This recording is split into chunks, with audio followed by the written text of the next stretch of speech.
আমার মেয়াদ শেষ হয়ে গেছে। ওপর নেতৃত্ব আমার জায়গা থেকে আমাদের নতুন আমার কমিটিরই যুব সভাপতি ছিলেন স্বরূপ মণ্ডলকে নতুনভাবে সভাপতির দায়িত্ব দিয়েছে। তো আজকে আমরা স্বরূপ মণ্ডলকে বরণ করার জন্য দাইহাট থেকে প্রায় আমরা 50 জন কর্মী উপস্থিত হয়েছিলাম। বিকেল থেকে আমরা ঢাক ঢোল বাজিয়ে আমরা নতুন সভাপতিকে দায়িত্ব বুঝিয়ে দিলাম এবং নতুন সভাপতিকে নিয়ে আমরা সবার পরিচয় ঘটিয়ে দিলাম।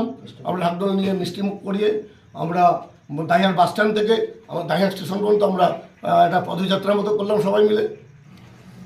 কাজ তো অনেক রয়েছে, এরকমভাবে একদিনে তো বলা সম্ভব না। তবে সিনিয়র দাদারা বন্ধু অরবিন্দু ঠিক আছে পাশে রয়েছে, হ্যাঁ, এবং কি জেলা সভাপতি রয়েছে গোপাল চট্টোপাধ্যায় রয়েছে, সীমা ভট্টাচার্য রয়েছেন, ঠিক আছে। সবার আশীর্বাদ আমার মাথার উপরে যেন থাকে। ছোট ছোট বড় যত কাজ রয়েছে সেগুলো আমরা সবাই মিলে একসঙ্গে আমরা কাজগুলো করব। হ্যাঁ, অনেক জায়গায় আমাদের অনেক দুর্বলতা রয়েছে, সেগুলো আমরা সব কিছু মেরামত করব। আগামী দিনে আমাদের লক্ষ্য এইগুলো।